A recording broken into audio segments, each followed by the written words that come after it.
안녕하세요 여러분, 수요 상승에 도움을 드리고 싶은 헬퍼입니다.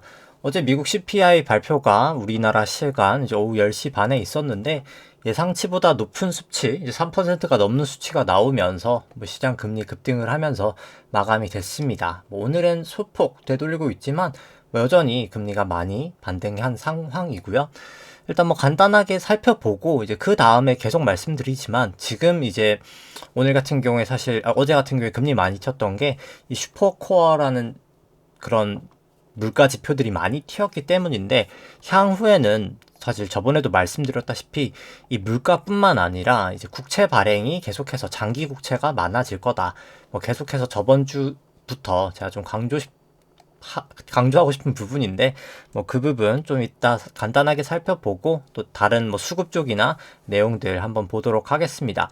일단 CPI 먼저 살펴보면은 계속 예상치를 상회를 하면서 2개월 연속 사실 서프라이즈를 보였습니다. 12월도 서프라이즈를 보였었고요. 그래서 선물 시장에 이제 기준금리 반영되는 게 원래 맨 처음엔 3월이었죠. 3월이었던 게 5월로 연기되고 지금 또 이제 6월까지 다시 연기가 됐습니다. 그러니까 결국 6개월 연율화 시킨 수치도 결국은 이게 하나증권 리포트인데 결국 3.1에서 3.3으로 상승이 됐고요. 근원 이제 에너지나 식료품 같은 민감한 그런 거를 제외한 물가 같은, 그러니까 코어라고 하거든요. 코어 CPI라고 하는데 3.2에서 3.7로 이거 더 큰 폭으로 좀 상승을 했습니다.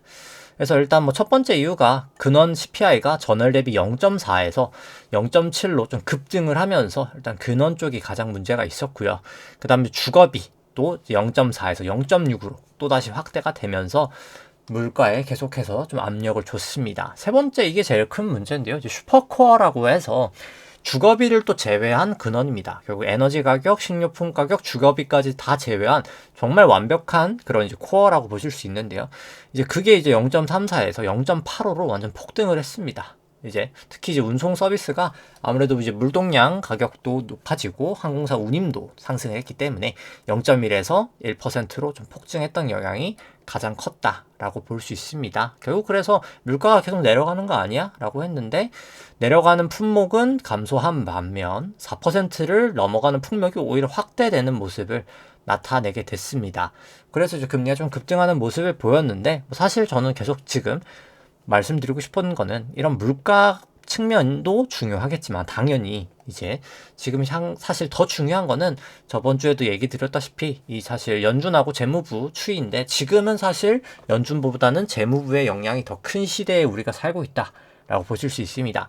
좀 저번 주 거를 제가 살짝 수정을 좀 했는데요. 수정을 했던 부분이 이제 이 부분은 이제 연준이 통화정책을 쓰는 영역이고, 여기는 이제 미국 재무부가 재정정책을 쓰는 영역이다라고 보시면 되는데, 지난주 같은 경우 여기 제가 이제 MBS랑 국채가 포함된 QE 금액을 썼었는데, 아무래도 그냥 재무부 거랑 비교하기 위해서 제가 그냥 순수하게 이제 소마 금액, 그냥 국채 금액만 QE가 되는 금액으로 이제 변경을 했습니다. 그래서 그리고 이제 연도별 합계도 좀 넣어놨어요. 이제 그래야 좀 연도별로 비교하시기가 더 편하실 것 같아가지고, 결국 그냥 간단하게 살펴보면은 통화정책과 이게 결국 통화정책이고 재정정책입니다. 그러니까 결국 연도별로 어떻게 왔는가 생각을 해보면 통화정책이, 그러니까 둘 다 좋은 거는 제가 플러스로 표시하고 안 좋은 건 마이너스로 표시를 할게요. 이제 QE 같은 경우에 돈을 통화정책을 많이 푸니까 좋은 거죠. 플러스 요인이었습니다. 20년도. 근데 이제 20년도 이제 보시면은 이제 재정정책 같은 경우에는 장기도 많이 찍고 단기도 많이 찍었는데, 장기는 사실 많이 찍는 게 플러스 요인이거든요. 여긴 플러스 요인이고 여긴 또 마이너스 요인이에요. 그러다 보니까 약간 상쇄가 됐던 거예요. 이게 장기 국채를 많이 찍었음에도 불구하고. 그래서 그냥 세모. 그랬기 때문에 증시 쪽은 20년도에 나쁘지 않았던 거예요. 이게 통화정책의 영향으로. 21년도엔 통화정책은 당연히 QE를 계속했기 때문에 플러스 요인이고요. 근데 이제 여기 같은 경우에는 단기국채는 떨어졌기 때문에 마이너스 요인, 장기국채도 많이 찍었기 때문에 마이너스 요인. 그래서 사실 여기는 이제 마이너스 요인이고 둘이 합쳤기 때문에 그나마 이제 통합으로는 세모라고 볼 수 있습니다. 여긴 플러스에 더 가까웠고요. 플러스랑 세모였으니까. 근데 이제 22년이 문제였죠. 이제 QT를 시작하면서 통화정책도 이제 마이너스로 돌아섰고요. 단기국채 발행을 안 하면서 장기국채만 많이 찍었기 때문에 마이너스 요인, 마이너스 요인 22년도 증시 폭락을 하고 이제 금리는 급등을 하는 그런 현상이 나타났었습니다. 그럼 23년은 어떻게 됐을까라고 봤을 때 QT를 했기 때문에 마이너스 요인이 있었고요. 근데 이제 이때와 이때의 차이점이 좀 존재한다는 거 조금 이따 설명을 드리고, 여기서 이제 단기국채 많이 했던 거 플러스 요인, 장기국채 발행을 거의 하지 않았습니다. 3,900억 달러 정도. 그렇기 때문에 플러스 요인이었고, 여기가 근데 마이너스가 사실 아니었던 거예요. 왜 마이너스가 아니었냐면은, 이거 잠깐 이렇게만 하고 그냥 넘어갔다 오죠. 이 부채 계정을 보면은 이해를 하실 수가 있을 텐데, 22년도에 무슨 일이 나타났냐면은 23년도에 이 RRP라는 금액이 떨어지는 만큼 지급준비금이 증가가 됐습니다. 지급준비금이 23년도에 오히려 증가가 됐죠. 이 RRP라는 돈이 감소가 되는 만큼 지준이 더 증가가 됐기 때문에 사실 QT가 된 거는 맞는데, 오히려 사실 금융시장에는 더 좋은 환경이 발생됐다라는 좀 아이러니한 그런 상황이 좀 발생이 됐었어요. 이제 사실 저도 이제 증시가 좀 빠질 거라고 생각했는데 잘못 생각했던 부분이 이 RRP랑 지준이 안에서 계정 대체가 되는 거를 제가 좀 간과했던 부분이었던 거죠. 결과론적으로 사실 마이너스로 보이지만 플러스 요인으로 작용을 했던 겁니다. 이 기간은. 이제 그래서 사실 플러스니까 23년 좋았던 거예요. 사실 결국은 토탈로 봤을 때. 근데 이제 24년도는 그럼 결국 어떻게 될 거냐? 앞으로가 중요하겠죠. 앞으로가 중요할 텐데, 통화정책은 일단 계속 마이너스 요인이 될 겁니다. 근데 이제 23년도에나 마이너스가 플러스가 됐었다잖아 라고 얘기를 제가 했었잖아요. 근데 이제 앞으로는 그럴 수가 없는 게 이 RRP가 사실 거의 다 감소가 됐기 때문입니다. 이 온 RRP가 결국 지금 현재 5,700억 달러 정도 남았거든요.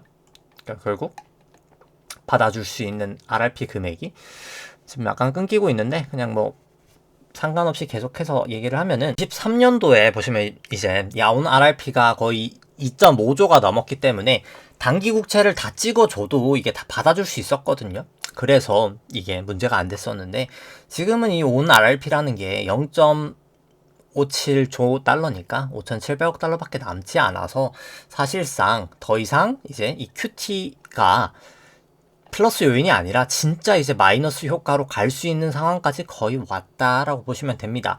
그래서 결국 통화정책이 다시 이제 마이너스 구간으로 돌아서는 거고요.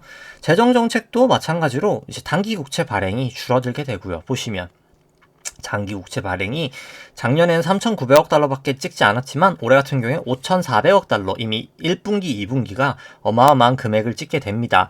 지금 2월 12일까지 누적해서 발행했던 게 한 381억 달러거든요. 결국 1분기가 이제 남은 게 2월 반 정도 남았고 3월까지 남았으니까 한 달 반 남았다고 쳤을 때 한 달 반 동안 무려 거의 한 1,800억 달러를 찍어야 됩니다. 작년의 절반치를 거의 한 달 반 동안 찍어야 되고요. 상반기는 작년에 찍었던 것보다도 훨씬 더 많은 금액을 상반기에 찍어야 된다라고 보실 수도 있습니다. 근데 이제 하반기에도 결국 많이 찍어야 될 수밖에 없는 게, 아까 말씀드렸다시피 결국 온 RRP 금액이 0.57조밖에 되지 않기 때문에 여기 금액으로, 여기 이제 억 달러로 표시했으니까 결국 5,700이거든요. 5,700밖에 남지 않았기 때문에 결국 길어봐야 한 분기, 두 분기 정도 될 밖에 되지 않는다. 이제 결국 갈 때까지 갔다라고 지금 상황이 보실 수가 있습니다. 그렇게 되면은 결국 누가 이제 이 미국채를 사줄 것인가의 문제인 거죠. 이 어마어마한 천문학적인 금액을 과연 누가 사줄 것인가. 이게 그냥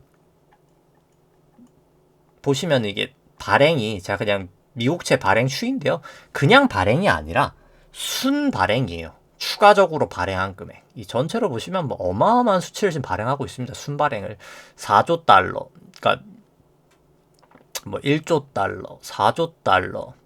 보시면 여기 뭐 거의 1.4조 달러. 이게 10월까지 가니까 뭐 어마어마한 금액이거든요, 사실. 그런 금액을 지금 찍고 있는 상황에서, 그러니까 이제 9월까지죠. 이게 9월까지 봐야 되는데, 그러니까 1.4조 달러. 여기는 뭐 1.7조 달러. 이때 뭐 2조 달러. 이런 금액을 지금 순발행이거든요. 이런 금액이 사실 지속 가능하지 않다. 뭐 계속 파월 의장도 말하고 우리나라 이제 이창용 총재, 한국은행 총재도 얘기를 하시고 결국은 모든 중앙은행 장들이 계속 얘기하지만 이런 재정 정책은 결국 지속 가능하지 않다. 결국 이 지속 가능하지 않은 재정 정책을 결국 하다 보면 이제 닥쳐오는 거죠. 결국 지금 이제 장기 국채를 이렇게 찍을 수밖에 없는 상황. 전에는 이제 ONRRP가 있어서 단기 국채를 이렇게 작년에 거의 2조 달러 정도를 찍을 수 있었지만 앞으로 이제 이게 만기가 도래되면 ONRRP가 다 사라진 상황에서 과연 이 빌이거든요. 작년에 발행했던 빌 발행들 얘를 누가 이제 노트랑 본드로 메꿔줄 수 있느냐. 시장에 새로운 돈이 나타나야 되는데 저번에도 얘기 들었다시피 결국 미국도 SLR이라는 규제 때문에 더 이상 예대율을 높이지 못하거든요. 우리나라도 예대율을 다 차버렸고요. 그런 상황에서 과연 누가 저 국채를 사줄 수 있을 것인가? 저는 사줄 사람이 결국 없고 그러다 보면 금리가 결국 튀어서 뭐 증시에 있는 자금이 사실 절로 갈 수밖에 없어요. 어디에 있던 자금이 빠져나가서 저기로 갈 수밖에 없거든요. 왜냐면 새롭게 통화량을 찍지 않고 통화 승수가 더 높아지는 못하는 상황에서 새로운 통화량을 찍지 않으면 결국 다른 자산군에서 넘어와야 됩니다. 부동산에서 넘어오던가 아니면 주식시장에서 넘어오던가 결국 어디선가 넘어오면 넘어오는 그 시장은 무너지겠죠. 결국 이제 근데 그 와중에 또 미국채는 또 금리가 튈 거고요. 넘어오는 그 과정에서 어마어마한 금액이 필요하기 때문에 이제 그런 부분이 저는 제일 가장 크다라고 보여집니다. 그래서 일단 뭐 채널링도 사실 S&P 좀 보여드릴 게 있는데 이제 그건 좀 이따 보고요. 일단 오늘 먼저 진행 순서 하고 제가 지금 좀 저녁이 늦게 찍고 있어가지고 좀 빠르게 가보죠. 이제 코스피 같은 경우에 오늘이죠. 아직까지 어제는 아니고 이제 곧 넘어가는데 이제 한 마이너스 1% 정도 하락을 했고요. 뭐 코스닥은 초반에 낙폭이 있었다가 결국 되돌리면서 한 플러스 1% 정도로 상승하면서 마감이 됐습니다. 일중수 같은 경우에 이제 개인이 한 4천억 정도 매수가 있었고요. 코스피 같은 경우 외국인이 한 1,000억 정도 매수가 있었습니다. 기관이 한 5,300억 정도 매도가 있었고요. 선물 같은 경우에 이제 기관이 한 3천억 정도 매수가 있었고 개인이 한 400억 정도 매도, 외국인이 한 2,600억 정도 매도가 있었습니다. 코스닥 같은 경우에 개인이 한 1,200억 정도 매수가 있었고요. 외국인과 기관이 약 한 500억대 매도가 있었습니다. 누적 수급 같은 경우 한번 살펴보시면은 일단 S&P랑 나스닥 투기전 포지션 같은 경우에 나스닥 같은 경우에 누적 한 226천 계약 정도 숏 포지션이 있고요. 이제 나스닥 같은 경우에는 한 30 몇 계약 정도 되겠네요. 한 30 몇 계약 정도 있습니다. 그래서 토탈로 봤을 때 포지션 금액이 살짝 차이 나지만 뭐 아주 크게 나진 않거든요. 한 계약 금액 자체가. 그래서 S&P가 사실 훨씬 더 많기 때문에 지금 숏 포지션이 조금 더 훨씬 더 많은 상황이다 라고 보시면 됩니다. 그냥 단순하게 더해 봤을 때 결국 한 190계약 정도 사실 숏이다. 그러니까 190 곱하기 1000계약이죠.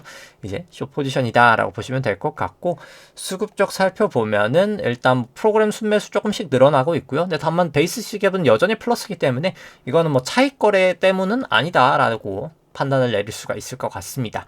일단 지금 현재 외국인 이제 현선물이 다 매수가 들어왔던 게 국내 증시를 좀 끌어올리는 그런 영향이 있었고요. 개인 현물이 계속 좀 매도 포지션이었습니다. 반대 포지션 같은 경우에 선물 쪽은 기관 쪽이었었고요. 근데 다만 뭐 긴 시결로 봤을 때는 계속해서 뭐 개인이 누적적인 수급은 워낙 좋았기 때문에 여전히 뭐 수급은 그렇게 좋아 보인다라고 보여지진 않고요. 신용잔고 같은 경우도 뭐 그냥 그렇게 크게 변동이 있는 상황은 아니었습니다.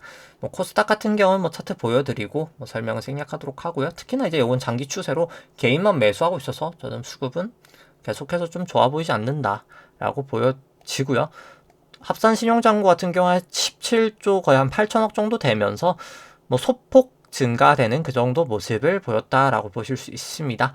뭐 삼성전자 같은 경우에 이제 뭐 DXI 같은 게 반도체 뭐 가격 지수라고 볼 수 있거든요. 합산된 컴포짓으로 계속 좀 올라가고 있는 추세인데 뭐 결국 그 영향 때문에 주가도 올라갔던 거고요. 근데 뭐 결국은 저는 뭐 좀 선반영이지 않나 계속해서 좀 생각을 합니다. 뭐 밸류업 프로그램이라고 하지만 사실 결국 저 PBR이 중요한 게 아니라 ROE 대비 PBR이 중요한 거거든요. 그래서 뭐 사실 이게 그냥 단순하게 우리가 뭐 그러니까 뭐 그냥 가장 간단하게 그냥 러프하게 봤을 때 PBR 1당 그러니까 1 PBR당 ROE 한 8% 정도가 가장 적당하거든요. 이거 그냥 간단하게 해요. 정확하게 뭐 FCF나 림으로 밸류에이션을 봐야 되겠지만 그냥 이제 러프하게 봤을 때 한 PBR 1당 한 0.8 정도 되는데 우리나라가 그래서 뭐 사실 그리고 이 수치도 사실 금리에 따라서 다르거든요. 금리가 몇 %인지에 따라서 밸류에이션이 다 다른 거라 제가 그냥 아주 러프하게 보는 거라고 말씀을 드리는 거긴 하고요. 금리가 이제 똑같은 영원히 똑같다라는 가정하에서긴 한데 아무튼 그래서 이제 결국 우리나라 ROE 자체가 낮아가지고 이게 그냥 사실 뭐 배당을 많이 하는 수밖에 없어요. 예, 가장 큰 거는 자사주 매입을 많이 하던가 이제 외국처럼 이제 그게 가장 큰 영향일 텐데 뭐 결국 뭐 상속세 때문에 그게 쉽지가 않은 거고 상속세 폐지까지 이루어져야 되는데 뭐 그렇게까지 뭐 강경하게 저는 나갈 상황은 못 되지 않을까 생각을 합니다. 사실 세수 자체가 지금도 이미 마이너스인 상황에서 이미 부동산 쪽 세수를 많이 풀어줬고 금융 쪽도 뭐 금투세니 뭐니 다 없애려고 하는 그런 상황에서 상속세까지 없애면 뭐 나라는 뭐 먹고 살겠습니까 사실 이게 그래서 현실적으로는 좀 총선용 공약이지 뭐 제가 봤을 때 그렇게 현실적인 상황은 아니지 않나라고 생각을 합니다. 개인적으로는. 근데 뭐 당연히 뭐 수급이 저 PBR 종목이 뭐 우호적으로 들어온 거는 뭐 전 당연히 긍정적이라고 보는데 그러니까 PBR이 낮다고 무조건 밸류에이션이 싸냐? 뭐 그렇지는 않다는 겁니다. 제가 말씀을 드리고 싶은 거는. 그래서 어찌됐든 간에 삼성전자 이 밸류에이션 쪽인데 이제 기대 수익률이나 금리 중 수익률도 뭐 저는 뭐 그렇게 좋아 보이는 상황은 아니라고 판단을 합니다. 이게. 그래서 외국인 수급이랑 이게 뭐 거의 동행하는데 뭐 지금 같은 경우는 뭐 둘 다 그냥 미적지근한 상황이다라고 보시면 될 것 같고요. 뭐 그 다음에 이제 지수 밸류에이션 살펴보면은 이제 코스피 할인율 같은 경우에는 금리가 좀 높아지면서 낮아지는데 뭐 점점 조정을 받으면서 저는 좀 올라가리라고 보고요. 일드갭도 그렇고 페드 모델도 그렇고 금리가 상승하면서 내려갔지만 결국은 증시 조정을 보이면서 좀 올라가지 않을까 보여집니다. 긴 시계열도 마찬가지고요. 그러니까 결국 금리는 저는 계속 좀 상당 압력을 장시간으로는 받을 거라고 봅니다. 이 수급적인 영향이 있기 때문에 뭐 코스닥도 결국은 쭉쭉쭉쭉 저는 좀 올라가리라 개인적으로 보여지고요. S&P 같은 경우도 보시면은 뭐 결국 할인율이 높아지면서 금리가 상승하면서 일드갭도 쭉쭉 내려가고 있지만 결국 내려가다가 다시 빠지면서 저는 좀 올라가리라 보여집니다. 긴 시계열로는 이제 페더 모델도 뭐 마찬가지고요. 그래서 뭐 대부분 뭐 지수 이게 많이 켜놔가지고 제가 파일을 하나씩 끄면서 가죠. 이제 수급 쪽도 뭐 다 얘기를 드렸기 때문에 그냥 꺼버리도록 하고요. 그 다음에 뭐 매크로 쪽도 그냥 지표 전주 대비 움직였던 거 살펴보면은 지급준비금이 731억 달러 정도 증가가 되면서 사실 전주 증시가 좀 올라가는 요인에 큰 부분을 영향을 미쳤다라고 볼 수 있습니다. 그리고 TGA도 394억 달러 정도 집행되면서 당연히 이 부분도 당연히 증시에 긍정적으로 영향을 작용했고요. 이게 결국 지준으로 가게 되는 거니까요. 이 RRP 같은 경우는 또 마이너스 874. 요것도 결국 긍정적인 영향을 미쳤고요. 근데 오늘 RRP는 좀 증가가 됐습니다. 335억 달러 정도. 그래서 결국 연준 순유동성, 그러니까 결국 금융시장에 미치는 순유동성은 오히려 1280억 달러 증가가 되면서 증시에 좀 상승 요인으로 작용을 했던 겁니다. 총자산 감소분도 결국 플러스로 오히려 12억 달러 정도 플러스가 되면서 QT도 진행이 되지 않았었고요. 뭐 그렇기 때문에 증시에 좀 우호적으로 작용을 됐다라고 보실 수 있고요. 뭐 그래서 보시면 뭐 순유동성 자체가 이렇게 올라가서 증시도 좀 올라갈 수 있었다. 이 순유동성하고 증시가 거의 동행하는데 말씀드렸다시피 이 RRP가 더 거의 이제 고갈이 되어가는 상황이기 때문에 TGA도 지금 현재 같은 경우가 보시면은 8천억 달러인데 7,500억 달러로 지금 유지할 계획이거든요. 결국 마이너스 떨어질 구간이 1,500억 달러밖에 남지 않았고 결국은 이제 이렇게 되면 QT가 되는 게 결국 지준이 QT가 되면서 이 순유동성은 계속해서 이제 감소가 될 것이다 라고 보시면 됩니다.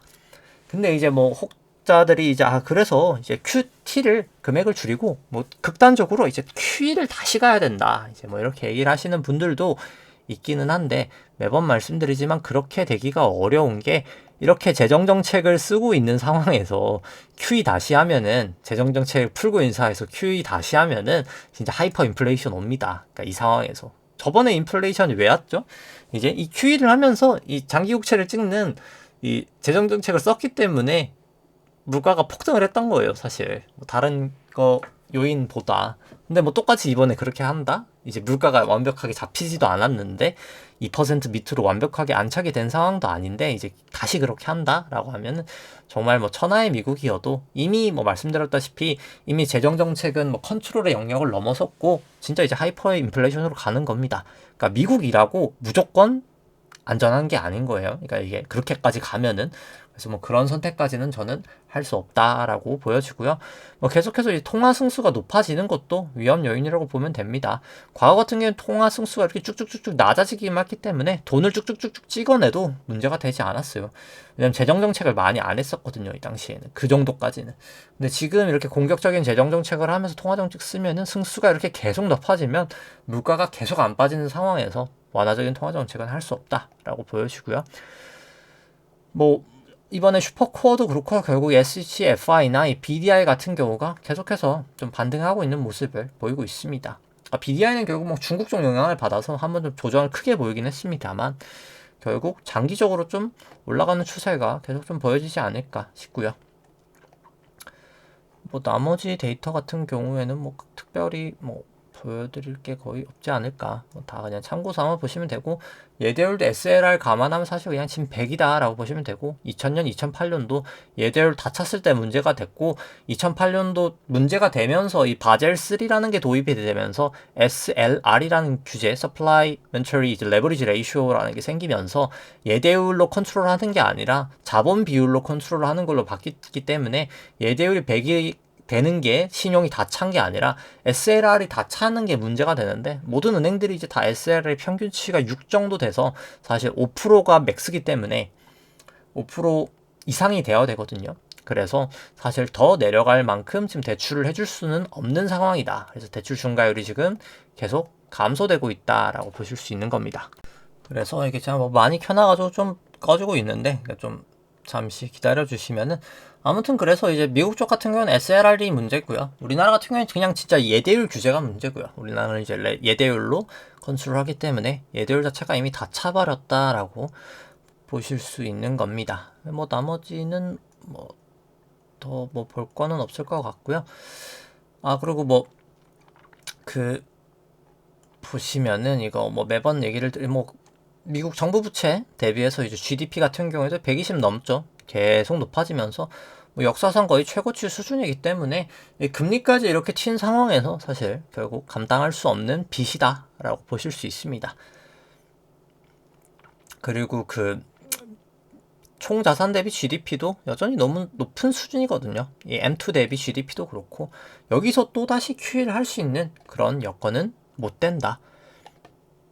라고 이제 말씀을 드리고 싶습니다. 그리고 매번 말씀드리지만 중국이 좋지 않아요. 이 M2나는 그 M1 중국 쪽이 결국 계속 좋지 않다. 중국이 결국은 무너질 거다. 시간의 문제지. 이제 그렇게 말씀을 드리고 싶습니다. 이것도 이제 꺼버리고 뭐 부동산 같은 경우는 뭐 잠시만요. 네, 부동산 같은 경우에는 뭐 매번 뭐 간단하게 얘기를 드렸기 때문에 결국 PIR 여전히 조정을 보였지만 여전히 높은 수준이고요. 미국 같은 경우에는 이미 하늘을 뚫고 올라가고 있습니다. 결국 조정을 보일 수밖에 없을 거고요. 영국도 마찬가지고 미국 실질 주택 가격도 너무나 높은 수준. 코업 부동산, 상업용 부동산도 많이 내려오긴 했지만 저는 조정이 여기까지 더 내려갈 가능성이 높다라고 보고요. 서울 쪽 부동산 가격, 전국 부동산 가격, 그리고 이제 서울 주택 가격 모두 다 사실 실질 가격으로 상당히 너무 높은 수치에 와 있다라고 보여집니다. 이것도 꺼버리고요. 그리고 이제 이 부분이 뭐 좀 잘 맞더라고요. 매번 사실 제가 가끔씩 보는데 이게 S&P를 그냥 글로벌 GDP로 나눠버린 거예요. 그래서 닷컴 버블 때가 요 정도 수치였던 거고요. 지난 21년도 고점이 한 요 정도까지 갔었습니다. 이번도 살짝 넘긴 했지만 요 정도 갔는데 사람들이 다 결국 그렇잖아요. 이번은 달라. 2번은 달라 하는데 역사적으로 2번이 달랐던 적이 단 한 번도 없었어요. 이걸 넘어가고 나서는 결국은 다 좀 기나긴 재앙이 왔었습니다. 그래서 제가 봤을 때 이번에도 2번은 달라가 저는 쉽지 않지 않을까 결국 좀 장기적으로 좀 기나긴 하락이 저는 있을 수밖에 없지 않나라고 생각을 합니다. 결국 그런 거죠. 결국 수많은 통화 정책과 수많은 재정 정책이 과연 지속 가능할까? 이제 무제한적으로 저는 뭐 불가능하다라고 봅니다. 돈을 무한적으로 풀고 재정 정책도 무한적으로 할 수 있다는 거는 뭐 사실 모두의 그냥 희망일 뿐이겠죠. 그거는. 그래서 뭐 BEI 같은 경우에도 뭐 이제 결국 상승하고 있는 추세고요. 실질금리도 상승하면서 금리 다시 이제 좀 상승을 하고 있습니다. 국내 쪽 BEI도 상승을 하고 실질금리도 다시 반등을 하면서 국내 쪽도 결국 다시 이제 반등을 하고 있고요. 뭐 계속 뭐 ECB 같은 경우에는 이제 대출 쪽 자금들이 감소되고 있고 QT는 아직 진행되고 있지 않는데 대출이 사실 거의 줄 만큼 다 줄었거든요. 결국 QT가 이제 곧 시작될 예정이다 라고 보시면 됩니다. 금융시장에 또 추가적인 이제 안 좋은 요소가 되겠죠. QT가 된다고 치면은. 그리고 나서 이제 ECB가 아니라 BOJ 같은 경우에도 결국 이 일본 국채와 주식 ETF 리츠 다 사던 거 많이 감소를 해야 됩니다. 결국은 이제 크나큰 문제가 되리라 생각을 합니다. 결국은 일본 쪽도 뭐 계속해서 정부 부채 뭐 여기는 뭐 말도 안 되는 수치기 때문에 뭐 그나마 이제 일본 국민들이 대부분 사주는 거라서 좀 영향도가 적기는 하지만 결국 여기도 지속 가능하지 않다는 겁니다. 금리가 좀만 튀더라도 다 사실 뭐 결국 모든 나라들이 다 지금 빚쟁이인 거예요. 사실 통화정책과 재정정책이. 근데 앞으로도 계속 할 수 있을까? 그 수준을 이제는 좀 넘어섰다라고 계속해서 얘기를 드리는 겁니다. 이제 금리들 같은 경우에는 아직까지 좀 장기 추세는 넘어서진 않았지만 단기 추세는 조금 다 사실 금리가 올라가고 있는, 그러니까 채권 가격 기준으로 기 때문에 좀 숏 포지션에 더 가까운 상황이고요. 달러 같은 경우에 롱 포지션에 더 가깝고, 뭐 금 같은 경우에는 좀 하방 추세에 더 가깝고요. WTI 상방 추세에 더 가깝고, 삼성전자 이제 하방 추세에 더 가깝고, 애플도 하방에 더 가깝고, 마이크로소프트는 아직까지는 조금 더 상방에 가깝다라고 보실 수 있습니다. 그래서 뭐 추세 스코어로 살펴봤을 때 이제 국고 같은 경우에는 결국 숏 추세에 더 가깝고요. 이제 3년도 10년도 조금 더 숏 추세에 더 가깝고, 미국 추세도 더 숏에 더 가깝고, 달러 같은 경우에는 아직까지는 좀 롱에 더 추세가 가깝고요. 금 같은 경우는 이제 숏 추세가 훨씬 더 가까워졌습니다. 이제 WTI도 이제 롱 추세에 조금 더 가까워졌고요. 삼성전자는 이제 숏 추세에 더 가까워졌다라고 볼 수 있습니다. 애플 같은 경우에도 이제 숏 추세에 더 가까워졌다고 볼 수 있고요. 마이크로소프트는 점점 이제 숏 추세로 증가가 될 예정입니다. 개인적으로. 근데 이제 롱 추세가 지금 그냥 스코어 상으로는 조금 감소되고 있는 뭐 그 정도 상황이다라고 보실 수 있습니다.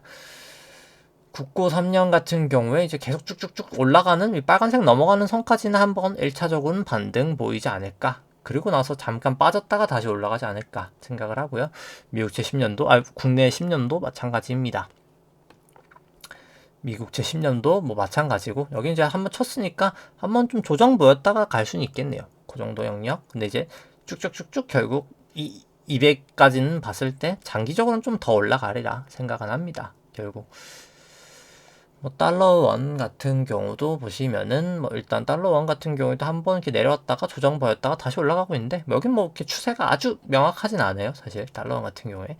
근데 일단 RSI가 계속 고점을 올라가면서 올라가고 있어서 뭐 여기 RSI 70까지는 한번 가지 않을까 개인적으로 생각을 합니다. 뭐 금 같은 경우도 보시면은 뭐 지지부진하긴 해요. 여기도 뭐 그렇게 크게 움직임은 없는데, 여기는 RSI가 계속 내려오고 있죠. 이 추세 자체가 RSI. 그래서 이건 뭐 쭉쭉쭉쭉 결국 장기적으로는 저는 좀 빠지지 않을까. 실질금리 반등하면서. 그랬다가 사실 그 다음에 저는 올라갈 거라고 보는데, 일단 아직은 좀 빠지지 않을까. WTI도 여기까지 올라오긴 했는데, 일단 뭐 RSI가 그렇게 과열까지는 아니어서 뭐 좀 이게 타면서 더 올라가지 않을까 싶긴 하고요. 뭐 삼성전자 같은 경우에는 일단 여기가 이제 밑으로 뚫리냐 마냐 뭐 그게 관건일 것 같긴 합니다. 그냥 볼륨적으로는 뭐 그렇게 특별하게 이슈는 없고요. 여기 이게 쭉쭉쭉쭉 가는데 쐐기죠, 이 RSI 모양도. 그래서 저는 뭐 이제 슬슬 하방 압력이 더 가까워지지 않았나. 여기 지금 쐐기 모양이거든요, 이 RSI가. 그래서 저점은 높아지지만 이건 좀 RSI가 지금 좀 쐐기 모양이 아닌가 개인적인 좀 생각이고, 애플 같은 경우에 보시면은 애플 같은 경우에 이제 드디어 좀 내려왔고요. 그래서 좀 조정 가능성이 계속해서 좀 있지 않나. 요 130일 이제 기준선을 좀 하회하느냐 마느냐가 좀 중요할 것 같습니다. 그 다음에 이제 뭐 마이크로소프트 같은 경우에도 요 200일 넘어가 있는 게 이제 내려오느냐? 50일은 내려왔죠. 지금 넘어갔다가 내려왔고, 여기도 이제 벌어졌다 모이고 있고, 이제 여기 내려오냐 마냐가 좀 관건일 것 같다. 결국 뭐 RSI 30 밑으로 한번 뚫리지 않을까. 개인적으로 이제 그렇게 보고 있습니다. 기술적 지표 그냥 일반 지표들, 지수들 살펴보면은 이제 120분봉 짧은 것들 같은 경우에는 이제 쇼 추세를 미국 쪽은 나타내고 있고요. 이제 일봉상으로나 주봉상으로는 여전히 다롱 추세를 나타내고 있습니다.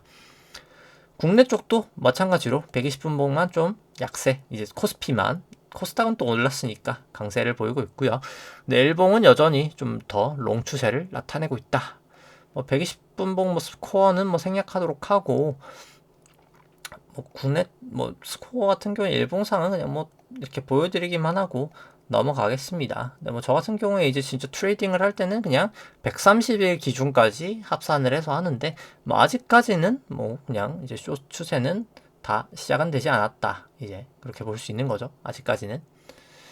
그래서 뭐 요거 그냥 참고 삼아 보여드리고요. 이제 그래서 뭐 나스닥 현물 120분봉 살펴보면은 이제 넘어갔다가 내려왔고 조정 보일 것 같고요. 결국 뭐 여기도 특별하게 뭐 얘기를 드릴 거 없고 그냥 바로 이제 일봉 살펴보면은 결국 이제 여기가 넘어갔다가 이제 내려올 때가 무너질 겁니다. 이제 여기도 이제 아직 넘어가 있잖아요. 이제 넘어간 게 이게 내려와야 돼요. 아직은 내려가지 않았기 때문에 내려오면서 결국 문제가 될 거다. 이렇게 쐐기가 되면서 이 쐐기가 결국 위든 밑이든 튈 텐데 밑으로 좀 튀지 않을까 생각을 하고요. 뭐 결국 아직 ATR도 너무나 낮은 상황이기 때문에 여기 결국 이렇게 쭉쭉쭉쭉 올라오지 않을까. 이 역축이기 때문에 그렇게 보여집니다. S&P도 뭐 똑같기 때문에 뭐 설명 생략하도록 하고요. 그 다음에 이제 뭐 국내 쪽도 일봉 살펴보면은 뭐 국내 쪽도 보시면은 여기도 200일 넘어갔다가 이제 내려오잖아요. 이제 여기도 넘어갔다 뭐 벌어졌다가 모일 것 같고. 그래서 결국 조정을 뭐 곧 이제 나타내지 않을까? 뭐 저는 사실 오늘 미국 지금 단기적으로 올라가고 있는데 딱 기술적 반등 정도지 않을까 생각을 하기 때문에 뭐 코스닥도 뭐 설명 생략하도록 하고요. 지수 쪽을 바로 한번 살펴보면은 일단 S&P 쪽으로 한번 보죠. 그러니까 이게 결국 지금 최근에 계속 반등했던 부분이 채널링을 했을 때 이제 거의 뭐 제가 봤을 때 맞는 상황이 온 것 같거든요. 이게 여기를 이렇게 그으면 보시면 이 상단을 그으면 지금 이렇게 한 군데, 두 군데, 세 군데가 딱 닿는데 딱 여기가 넘어갔다가 제가 그래서 여기 넘어갔다가 이제 내려오면 이제 숏을 쳐야 된다라고 생각을 하고 있었는데 딱 내리면서 결국 좀 무너졌단 말이죠.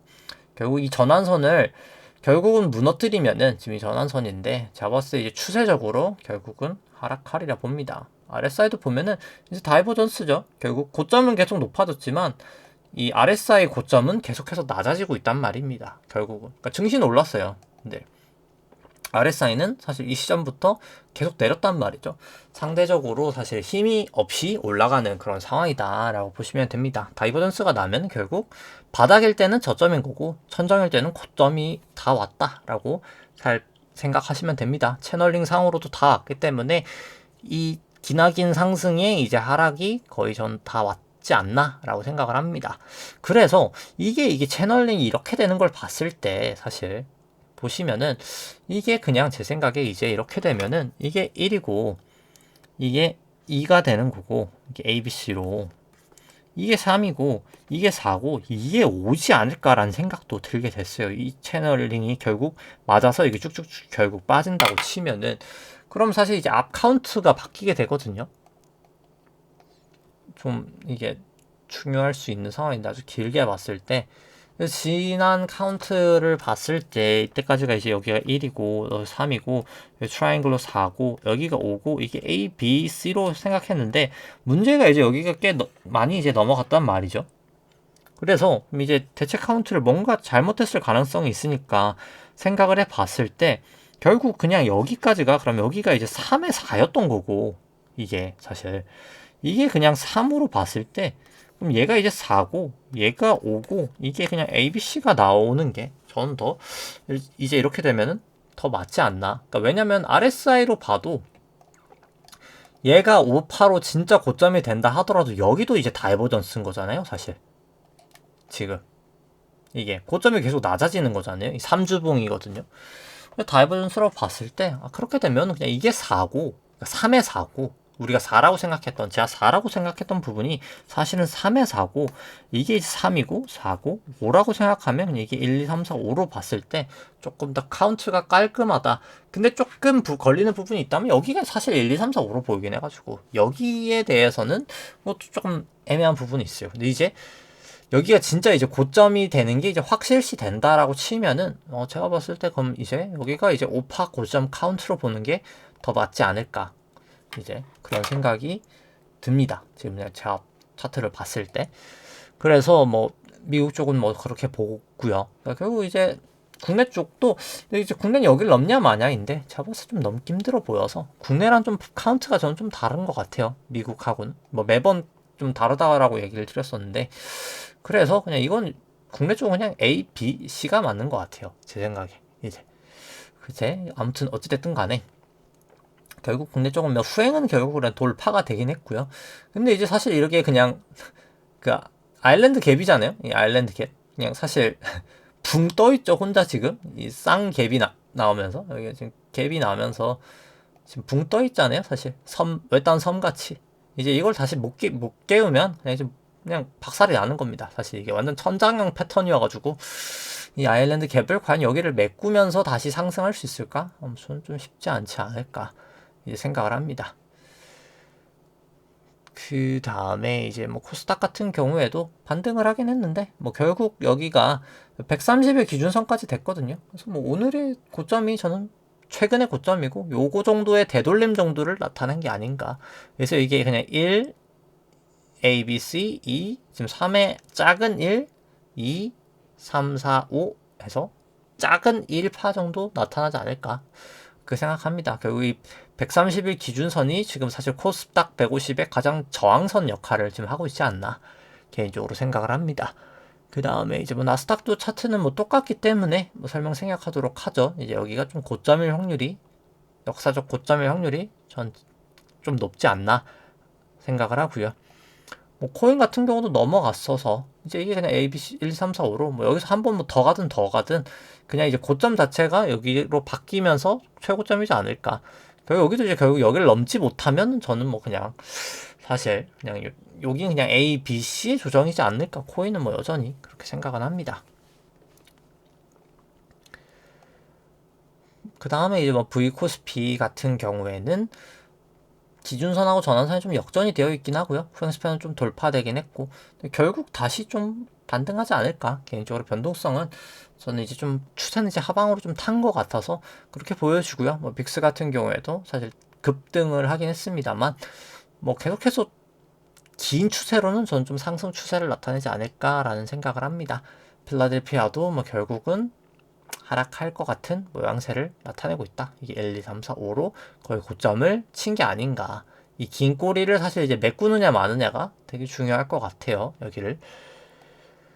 니케이 같은 경우에도 다시 신고점을 찍고 니케이 같은 경우 이제 여기 고점 과연 이제 1990년 고점을 이제 돌파하냐 마냐에 따라서 카운팅이 좀 달라질 것 같아요. 이제 여기를 돌파하느냐 마느냐. 사실 이제 일본은 아주 자세히 보진 않아가지고 돌파하냐 마냐에 따라서 이건 좀 보는 게 달라질 것 같고요.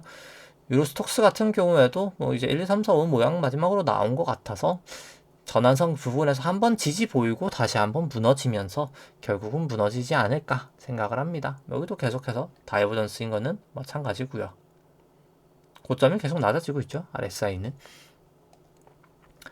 항생도 뭐 결국 뭐 기술적 반등은 언제든 뭐 있을 수 있겠지만 주 추세는 뭐 사실 중국 쪽은 저는 계속 좋지 않다. 그렇게 보여지고 뭐 상해 종합도 뭐 마찬가지입니다. 뭐 달러 인덱스는 결국은 구름대를 돌파하면서 좀 추세적인 상승이 단기 조정이 나온들 결국은 좀 올라가지 않을까 생각을 하고요. 뭐 달러 원도 마찬가지입니다. 결국 주추세는 좀 올라가지 않을까 생각을 하고 뭐 WTI도 마찬가지일 것 같아요. 결과적으로 이게 한번 조정을 받을지는 언제든 모르겠지만 좀 사실 이게 공급량 자체도 문제기도 하고 수요량 자체도 그렇고 공급 쪽이 저는 계속 좀 문제가 돼서 좀 상승 추세가 결국 펼쳐지지 않을까 싶고 금 같은 경우에는 결국 실질금리 때문에 한번 조정을 보이고 크게 조정 보이고 그 다음에 한번 상승하지 않을까. 국고채는 다 돌파되면서 상승을 했고 언제든 조정은 한번 있을 수 있겠지만 아직까지는 조금 중기적으로 봤을 때는 결국 수급적인 요인으로 계속 상승할 것 같다. 미국채 10년도 결국 여기서 구름대든 어디든 한번 조정은 보일 수 있겠지만 결국은 추세적인 상승으로 수급적 요인으로 상승을 할 것 같다 라고 얘기를 드리고 싶습니다. 애플 같은 경우에도 결국 여기 130일 기준선하고 200일 이동평균선에서 한 번, 두 번, 세 번 정도 결국 지지가 됐었는데 여기도 한 네 번. 마지막으로 여기가 이제 지지가 되느냐 마느냐인데 결국은 무너질 것 같아요. 이제는 이제 결국은 좀 안 좋은 모습이 나타나지 않을까 싶고요. 테슬라 같은 경우에도 결국은 계속해서 좀 하락을 하지 않을까 생각을 합니다. 여긴 또 많이 오르지도 못하긴 했지만요, 사실. 그래서 계속 얘기 드리고 싶은 거는 결국 물가 때문에 그러니까 재정 정책을 많이 해서 슈퍼코어가 올랐고요. 근데 이제 결국 QE가 문제가 됐었던, 그러니까 문제가 안 되게 만들었던 RRP 자금도 다 고갈이 돼서 이제 온전하게 QT를 막게 된다. 24년에는 이제 그렇게 될 거고, 결국 단기 국채로 찍던 것도 RRP가 다 떨어지면서 어려운 상황이 됐고, 이제 그 상황에서 결국 장기 국채를 찍어야 되는데, 그런 상황에서 증시 쪽 밸류에이션은 높고, 그러다 보니까 GDP로 봐도 그렇고, 결국은 하락을 해야 되지 않을까, 저는. 밸류에이션 상으로든 수급 상으로든 결국 좀 그런 상황이 될 것 같다. 그래서 좀 계속 좀 조심하실 필요가 있어 보이고요. 좀 계속 좀 방어적으로 하시는 게 개인적으로 필요하지 않을까라고 계속 말씀을 드리고 싶습니다. 좀 그래 특이한 점이 있었다면 이제 곧 오파 고점을 좀 카운팅을 바꾸는 게 오히려 더 적합할 수 있겠다. 여기를 마지막에 1, 2, 3, 4, 5로 보면서 이게 3에서 3, 4, 5로 카운팅을 보는 게 다이버전스도 그렇고 더 맞지 않을까 생각을 합니다. 네, 오늘 방송 여기까지 하도록 하고요. 네, 좋아요와 구독 누르시면 감사하겠습니다. 이상입니다.